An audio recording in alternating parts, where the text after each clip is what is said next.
I hope you are good. Today, in our previous lesson, we learned all the basic configurations on the switch. But this lesson, we will learn all the basic configurations on the router.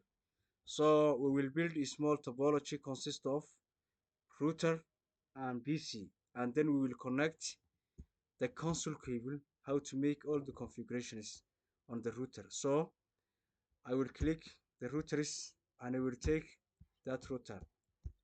It is number 1941 and click one PC. So I am going to connect a console cable. So click the PC, click RS32 and click the router and select the console cable. So we are going to make all the configurations on the router inside this PC. So come on, click the PC and then click the desktop and select terminal and click OK.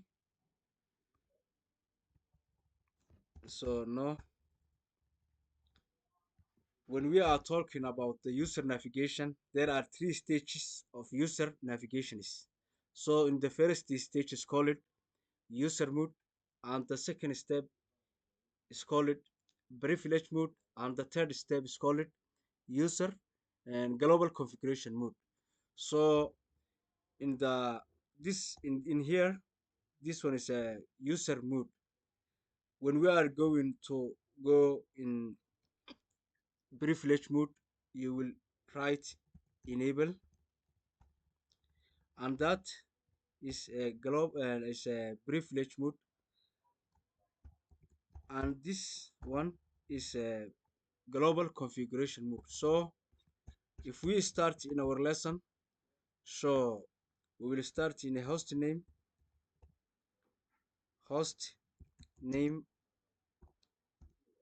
rm touch. The next step is a banner motd shift plus hash unauthorized access. The next step is enable password Cisco.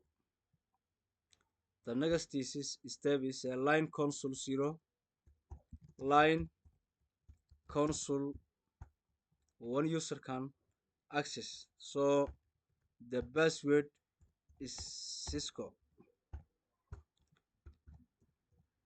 Login and then exit timeout 5 seconds. Login, synchronize. So the next step is disable IP domain name, no IP domain, no IP domain lookup. IP domain, IP domain name rmtouch.com.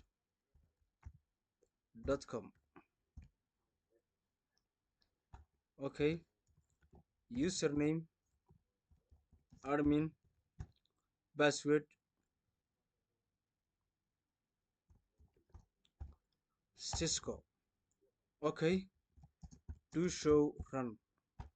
As you see in here, there is no unencryption in our login password, so we wanted to prevent in our passwords to change encryption. So we will write surface password encryption. So the next step is login block for login block for 190 attempt 5 with in 6.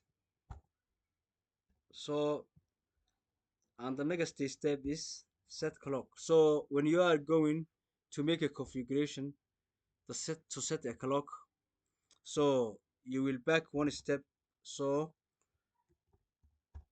we can make the clock the privilege mode. So clock set 13 13